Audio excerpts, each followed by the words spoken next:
Coming up tonight on This Week in Politics, a wide-ranging interview with former South Dakota U.S. Senator and Senate Majority Leader Tom Daschle.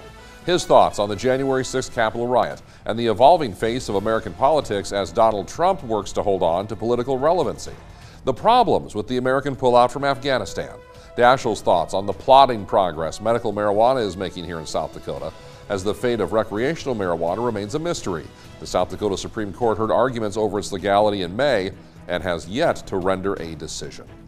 Good evening, everyone. I'm Brian Allen. Thank you for being with us tonight. We began our discussion with former Senator Daschle, talking about his recent work on the Bipartisan Commission on Biodefense and their report, which urges the Biden administration to take action now to boost America's ability to detect bioweapon attacks and stop them. Daschle has firsthand knowledge about bioterrorism. In mid-October of 2001, a letter containing anthrax was mailed to his office in Washington. And 29 staffers for Senator Tom Daschle's office have tested positive for exposure to anthrax. I was concerned because 28 members of my staff were exposed. 5 or 6 people had died prior to that in other anthrax attacks in the prior months. So I was deeply concerned about their health, their safety, and whether they could actually lose their lives as a result of that exposure. Well, they did trace it back to a researcher whose name is Bruce Ivins. We aren't sure whether or not he ultimately was the sole person responsible or whether there were others. He committed suicide, so the investigation basically ended. But there is substantial evidence, I would say not necessarily completely conclusive evidence, that he was the one responsible. You have been part of a bipartisan commission looking specifically at the topic of biodefense here in the nation. A report has come out that you've been a part of. It's why we're talking this morning. What do you walk away with when you look at that final product? I think there are 3 takeaways from that, from our research into this area. The first is that in spite of all of our good intentions over the last 20 years, we just haven't created the mechanism, the system, the architecture in place to be safe from the next bio attack. That's number 1. The system is called BioWatch, and it just isn't working. The second thing I would say is that we need to create the research, the development, the deployment of that technology, and make it a real priority. But we're not doing that today. The third thing I would say, and finally, is that technology exists. We can put that in place in the next year if we want to. We know the technology can continue to be improved, but it's there. We know we can do it because it's already being done. What type of technology are we talking about specifically, Senator? What could be put into place? The technology we're talking about is detection capabilities that is fast and accurate. That is really the key. The Pentagon has it, NASA has it, other agencies of government have narrowly focused detection capacities that give them the ability first to detect and then to respond in a quick and accurate way. We don't have that today. The Department of Homeland Security is responsible for BioWatch, and frankly, it's been an utter failure. We can't continue along these lines indefinitely and not be very concerned about the implications for our safety and our national security in the years ahead. I don't want to put words in your mouth here, but are you surprised that we're this far along with Homeland Security truly being a front burner issue and this specific problem hasn't been fully solved, I guess is the word I'll use? I don't know that I would say I'm surprised, because it has been a 20-year failure, and I don't think there's anyone who could be surprised any longer, but it is deeply disappointing and deeply troubling. You know, the situation, if anything, has gotten worse over the last 20 years. We've got a lot more bad actors. We had Al-Qaeda in 2001. Now we've got the Taliban. Now we've got North Korea. We've got Iran, China, maybe even Russia. We don't know where that attack can come from, but we know that there are those who would love the capacity to attack us again. It could be over a football field in Sioux Falls. It could be over a city like Sioux Falls. It could be over any one of a number of vulnerable areas, and we don't have the ability to respond today. That's tragic. What are your thoughts on the idea of, I'll call it agri-terrorism?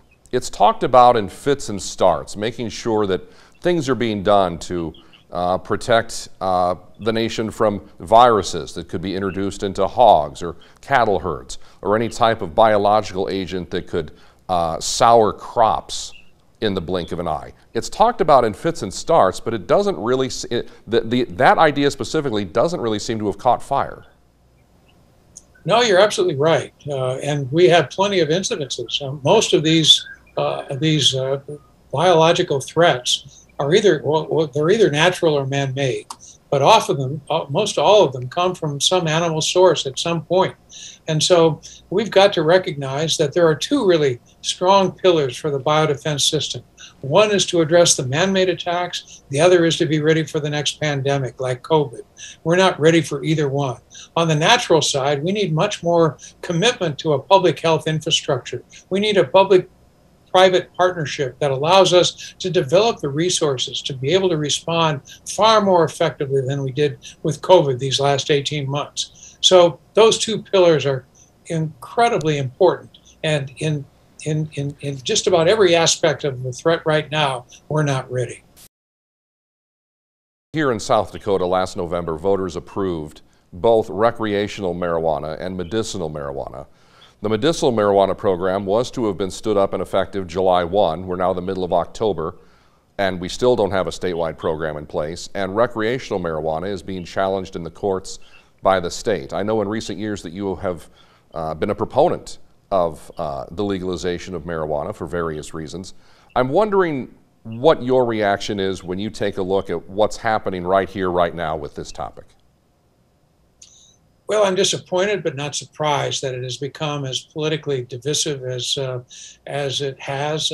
We've seen what success other states have had. It's been an enormous economic boom in many of the states, especially Colorado and Oregon and Washington State. I mean, those states have really had enormous success. And so I'm not surprised that it passed in South Dakota. I've talked to a lot of people who share my view that this is the time.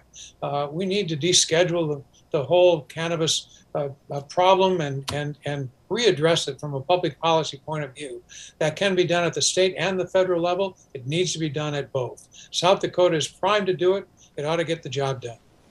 Senator, the American pullout from Afghanistan, that nation went from a U.S.-backed government to Taliban control once again, in virtually what felt like, at least, in the blink of an eye. Is there any way to view what happened there other than as some type of mistake was made in the planning? The White House says that they knew that it would happen this way, but when it came to the rubber meeting the road, there were some problems there, and now it looks like there's going to be continuing problems. Well, I think the major threat was that we just didn't do as much as we should have after having spent over $1 trillion in Afghanistan over these past 20 years. We didn't develop the governance capacity that is so required in any new democracy. Democracy failed in Afghanistan in part because the institutions themselves failed. There was corruption, there was a total dysfunction, and as a result, the Taliban was able to get, again, the traction they needed to build the support necessary to take over the government. There is a lesson in there for all of us. Democracy has to deliver. It's not delivering in this country either, and we've got to be sure that in the future we do a better job of making our institutions work better than they are. But that is primarily the lesson in Afghanistan today. Senator Daschle, what's the lesson of American politics right now, the way that we're seeing things unfold with what's happening in the Republican Party, with a former president months after the election saying he didn't really lose that election? What is happening right now? Well, it's tragic. I must say I've never been more concerned about the future of our democratic republic in all of my years of life than I am right now. Our democratic republic is more fragile than most people realize. We could lose it in my lifetime. And I'm not trying to be hyperbolic here. I think that is entirely possible. Truth is just an option, as the President Trump has demonstrated over and over again. And I can't imagine how it is that he has enjoyed such broad support. But we've got to be concerned about the institutions of our country going forward. On January 6th, when you saw the riot unfold at the United States Capitol, Was there any part of you that said to yourself, this is it? Well, I have to admit, I don't cry very often, but I cried uncontrollably watching that scene unfold. I know every inch of that building. I've spent over 30 years of my life there. I've given tours and spent so much of my life in that incredible structure. And I must say, I was just so torn by what I saw and how it unfolded. And I think in many ways, it's a metaphor for politics in our country today. What we saw was the destruction of the sacred Capitol building, but we're witnessing the destruction of our political system today in just as graphic a way.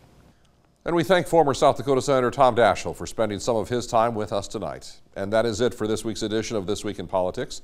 We do hope you can join us again next Sunday night at 10:30.